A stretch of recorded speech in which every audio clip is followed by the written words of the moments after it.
Hello दोस्तों, नमस्कार। मैं हूं शैलेंद्र। स्वागत करता हूं आप सबका राइबोसोम के एक और वीडियो लेक्चर में।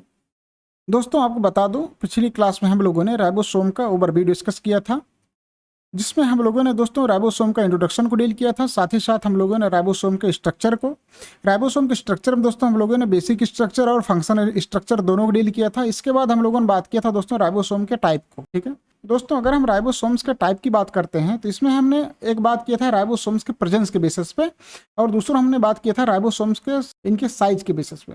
और अब उसी लेक्चर को आगे डिस्कस करते हैं। दोस्तों, हम बात करते हैं सबसे पहले प्रोकैरियोटिक राइबोसोम की, यानी कि 70s राइबोसोम की। दोस्तों, 70s राइबोसोम, जैसा कि आपको बताया गया है कि राइबोसोम में क्या होता है कि लगभग 65%, ठीक है, 65% इसमें क्या होता है, आरएनए होता है। ठीक है, राइबोसोमल आरएनए होता है। और इसमें लगभग 35% क्या होता है, इसमें प्रोटीन्स होती हैं। ठीक, अब ये आरएनए और प्रोटीन्स जो होती हैं, ठीक, इसमें कितना 65%, इसमें आरएनए और जो प्रोटीन्स होती हैं ये आपस में इंटरवाइंड होके क्या करती हैं, ये राइबोसोम का स्ट्रक्चर का निर्माण करती हैं। ठीक है, ठीक है। अब आप इसके बाद अब देखते हैं 70s राइबोसोम्स की। दोस्तों, 70s राइबोसोम क्या होता है, बहुत अच्छे से आप देख रहे होंगे। इसकी भी दो सब यूनिट हैं। पहला है लार्जर सब यूनिट, जिसको हम कहते हैं 50s। दूसरा है स्मॉलर सब यूनिट, जिसको हम कहते हैं 30s। ठीक दोस्तों, अगर हम लार्जर सब यूनिट की बात करें 70s राइबोसोम की, प्रोकैरियोटिक राइबोसोम्स के लार्जर सब यूनिट की बात करें दोस्तों, यानी कि 50s की, इसमें आप देखेंगे दोस्तों इसकी भी कुछ सब यूनिट्स होती हैं। ठीक है, इसकी सब यूनिट 23s आरएनए है, 5s आरएनए है, और इसमें लगभग 34 डिफरेंट टाइप्स की प्रोटीन्स होती हैं। ठीक है, इन सबसे ये मिलकर बना होता है। ठीक है, अगर हम 23s आरएनए को देखते हैं, 23s आरएनए में दोस्तों देखेंगे इसमें 3200 न्यूक्लियोटाइड होते हैं। ठीक है, और इसके अलावा इसमें अगर आप इसका मॉलिक्यूलर वेट देखेंगे दोस्तों, इसका मॉलिक्यूलर वेट होता है लगभग 11 लाख। ठीक है, वहीं अगर हम 5s आरएनए की बात करें तो ये भी बना होता है लगभग 120 न्यूक्लियोटाइड का।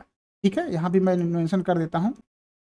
और इसका मॉलिक्यूलर वेट दोस्तों, इसका मॉलिक्यूलर वेट होता है लगभग 1600 डाल्टन।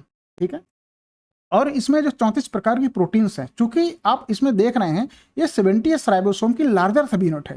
ठीक है, तो इसमें कितनी प्रोटीन है, लगभग 34 प्रोटीन है। इन सभी प्रोटीनों को दोस्तों डिनोट किया जाता है L1 से लेकर L34 तक, सॉरी L34 तक। ठीक है, क्योंकि आप देख रहे हैं कि ये लार्जर सब यूनिट है, इसको इसलिए हम इसको L1 से लेकर L34 तक इसको डिनोट करते हैं। ठीक है, इसके बाद दोस्तों हम बात करते हैं हम 30s राइबोसोम की। दोस्तों, इसकी जो स्मॉलर सब यूनिट है, इसकी भी कुछ सब यूनिट है। इसमें 16s राइबोसोम पाया जाता है और 21 डिफरेंट टाइप्स की प्रोटीन्स होती हैं। दोस्तों, अगर हम 16s आरएनए की बात करते हैं तो इसमें लगभग दोस्तों 1600 न्यूक्लियोटाइड होता है। ठीक है, और अगर हम इसका मॉलिक्यूलर वेट देखते हैं दोस्तों, इसका मॉलिक्यूलर वेट लगभग 5.5 लाख होता है। ठीक है, और इसमें जो डिफरेंट टाइप्स की प्रोटीन है, इन प्रोटीन के दोस्तों चूंकि ये स्मॉलर सब यूनिट की प्रोटीन है, इसलिए इसको हम S1 से लेकर S21 तक इसको डिनोट करते हैं। ठीक है दोस्तों, इस लार्जर सब यूनिट 50s और स्मॉलर सब यूनिट के 30s से आप एक चीज देखेंगे, इनकी जो प्रोटीन्स होती हैं, ठीक है, इसकी जो प्रोटीन्स होती हैं लार्जर सब यूनिट की 26 ये आइडेंटिकल होती है स्मॉलर सब यूनिट की 20 प्रोटीन्स की। तो दोस्तों ये था 70s राइबोसोम यानी प्रोकैरियोटिक राइबोसोम की। अब हम यहाँ बात करेंगे दोस्तों यूकैरियोटिक राइबोसोम की। उससे पहले हम यहाँ पे इंक चेंज कर लें। दोस्तों, अब हम बात करते हैं यूकैरियोटिक राइबोसोम यानी कि 80s राइबोसोम की। दोस्तों, आपको आइडिया हो गया होगा कि जो 80s राइबोसोम होता है इसकी भी दो यूनिट होती है, इसकी भी दो सब यूनिट होती हैं। एक लार्जर सब यूनिट होती है जिसको हम कहते हैं 60s, और एक स्मॉलर सब यूनिट होती है जिसको कहते हैं 40s।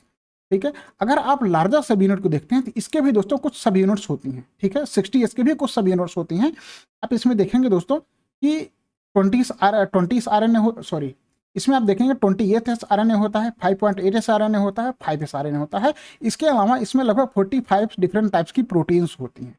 ठीक है, ये अप्रोक्सीमेट होती हैं, कुछ फिक्स नहीं है। ठीक है, अभी एक्यूरेट डाटा नहीं मिल पाया है। उसी प्रकार जो स्मॉलर सब यूनिट है 40s, इसमें भी आप देख रहे हैं इसकी सब यूनिट है 80s प्रकार का राइबोसोम है, और लगभग 30 डिफरेंट टाइप्स की प्रोटीन से मिलकर बना होता है। ठीक है, तो दोस्तों आप इसको समझने की कोशिश कीजिएगा। दोस्तों, यदि हम इसके 28s आरएनए की बात करते हैं तो 28s आरएनए जो होता है 3392 न्यूक्लियोटाइड होता है सिर्फ 28S में। अगर हम इसके 5.8S की बात करते हैं तो दोस्तों इसमें आप देखेंगे 158 न्यूक्लियोटाइड्स के बना होता है। अगर हम इसके 5S की बात करते हैं तो 5S दोस्तों 5S बना होता है लगभग 121 न्यूक्लियोटाइड का बना होता है दोस्तों। इसी प्रकार हम 80S का जो स्मॉलर सब यूनिट है, अगर हम इसके यूनिट को देखते हैं जो 18S RNA है, ठीक है, जो 18S RNA है इसमें अगर हम देखते हैं दोस्तों, इसमें लगभग 1798 न्यूक्लियोटाइड का बना होता है,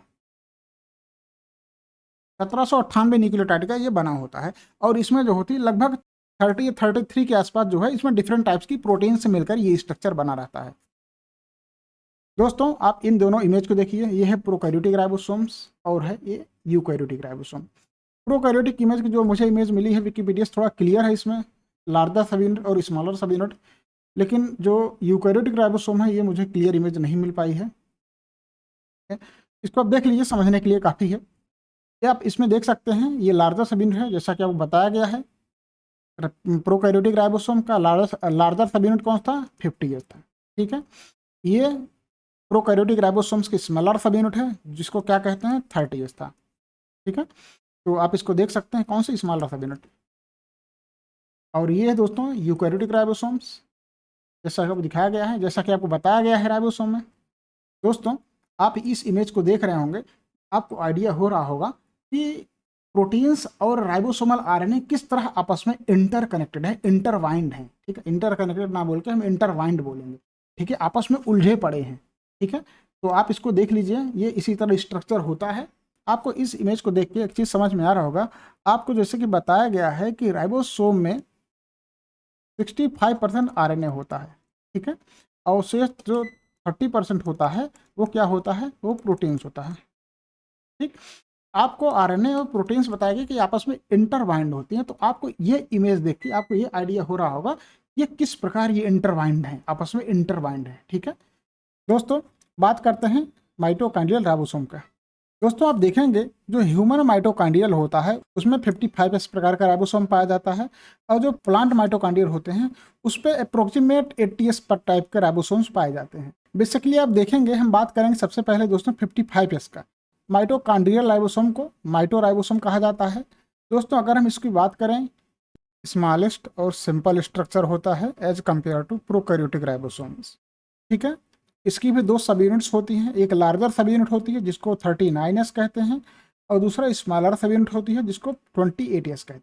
उसी प्रकार अगर हम प्लांट माइटोकॉन्ड्रिया की बात करें दोस्तों, प्लांट माइटोकॉन्ड्रिया में भी दोस्तों 80S टाइप का पाया जाता है अप्रोक्सीमेट। इसमें आप देखेंगे कि इसमें भी दो यूनिट होती हैं, एक 33S है जो स्मॉलर यूनिट होती है, और दूसरा 50S होता है जो कि लार्जर सब यूनिट होती है। ये दोनों यूनिट्स मिलकर बनाती हैं दोस्तों 78S टाइप का माइटोराइबोसोम्स। किसमें बनाती हैं, ऐसा बनाती हैं प्लांट में, ठीक। और ये क्या था, ये दोस्तों ये ह्यूमन माइटोकॉन्ड्रियल था, ठीक है।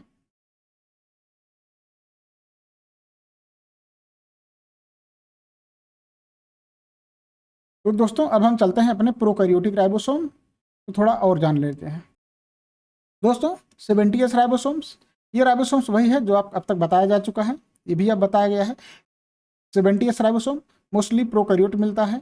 आप इसमें देखेंगे जैसे कि बैक्टीरिया हो गया, ब्लू ग्रीन एल्गीज हो गए, ऑर्गेनेली जैसे कि क्लोरोप्लास्ट, सिर्फ प्लांट में जो क्लोरोप्लास्ट होता है उसमें ये 70S मिलता है, ठीक है।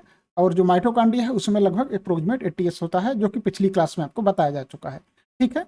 आपको बताया गया ये थोड़ा सा स्मॉलर होता है यूकैरियोटिक राइबोसोम से, ठीक है। दो यूनिट होती हैं इसकी भी, स्मॉलर और लार्जर। दोस्तों ये मैग्नीशियम आयन ये बहुत महत्वपूर्ण भूमिका निभाता है दोनों यूनिट की, यानी कि लार्जर सब यूनिट और स्मॉलर सब यूनिट को बाइंड करने में, ठीक है। आप ध्यान रखिएगा जब भी, ठीक है, जब भी इसमें मैग्नीशियम आयन का कंसंट्रेशन बढ़ता है तब ये दोनों सब यूनिट्स आपस में अटैच्ड हो जाते हैं। जब ये मैग्नीशियम आयन की कंसंट्रेशन कम होता है, ठीक, जब कम होता है तब ये दोनों यूनिट्स सेपरेट हो जाते हैं, ठीक है। एक कंडीशन है, अगर हम मैग्नीशियम आयन की, ठीक है, अगर हम मैग्नीशियम आयन की क्वांटिटी हम 10 गुना बढ़ा दें तब क्या हो जाएगा, ये राइबोसोम क्या करते हैं, ये डाइमर बना लेंगे, ठीक है। ये राइबोसोम क्या करेंगे, ये डाइमर बना लेंगे। जैसे कि मान लो एक राइबोसोम ये है तो दूसरा राइबोसोम ये है, ये दोनों यूनिट मिलकर आपस में अटैच होकर डायमर बना लेंगे। ठीक है, तो इसको आप ध्यान दीजिएगा दोस्तों। अगर हम 70 राइबोसोम्स के डायमेंशन की बात करें तो इसका 170/230/250 एंगस्ट्रॉम होता है। अब मोलिकुलर वेट जैसा कि अब बताया जा चुका है 2.7 मिलियन डाल्टन होता है। ठीक है, तो दोस्तों ये था 70 राइबोसोम की कहानी। और इसमें थोड़ा सा अंतर देख लीजिए, इसके जो लार्जर सब यूनिट और स्मॉलर सब यूनिट में अंतर।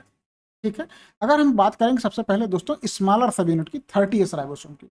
30 राइबोसोम स्मॉलर सब यूनिट होती है, 50 लार्जर सब यूनिट होती है। स्मॉलर सब यूनिट का मोलिकुलर वेट होता है 0.9 मिलियन डाल्टन, जबकि 50 का जो मोलिकुलर वेट होता है वो 1.8 मिलियन डाल्टन होता है। ठीक है दोस्तों, 30 राइबोसोम ये इसके भी कुछ सब यूनिट्स होते हैं जैसा कि बताया गया है। ठीक है, तो 16S RNA होता है और 21 इसके पॉलीपेप्टाइड्स प्रोटीन्स होते हैं डिफरेंट डिफरेंट टाइप्स के, जिनको क्या कहा जा रहा था, S1 से लेकर S21 तक इसको डिनोट किया जा रहा था। वहीं अगर हम 50S की बात करें, 50S दोस्तों इसमें क्या था, 5S RNA था, 23S RNA था और 34 डिफरेंट टाइप्स की पॉलीपेप्टाइड चेन्स थी। ठीक है, इनको क्या कहा जा रहा था, EL1 से लेकर EL34 तक। साथ ही साथ आपको एक चीज़ और बताया गया था, स्मॉलर सब यूनिट का S20, ठीक है, और लार्जर सब यूनिट का EL26, ये दोनों लगभग कैसे थे, ये आइडेंटिकल होते हैं। आप ये चीज़ याद रखिएगा।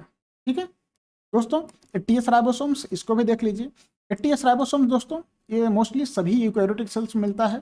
ठीक है, इसमें भी इसकी भी 2 यूनिट्स होती हैं, स्मॉलर सब यूनिट, लार्जर सब यूनिट, बताया गया है आपको।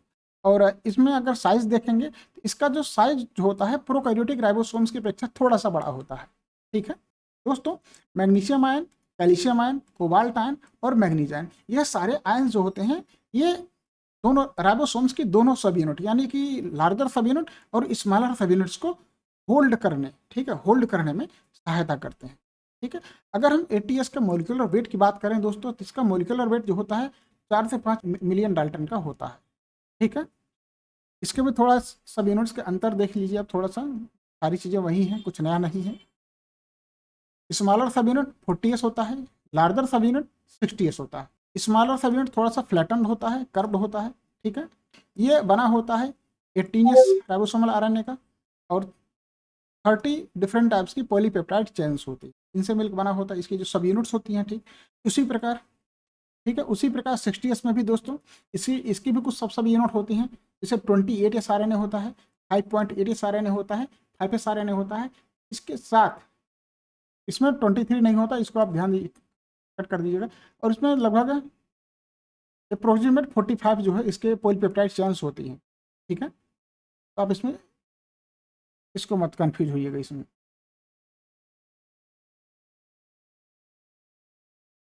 दोस्तों ये है राइबोसोम्स की कहानी, आप देख सकते हैं ये क्या है, रफ एंडोप्लाज्मिक रेटिकुलम है।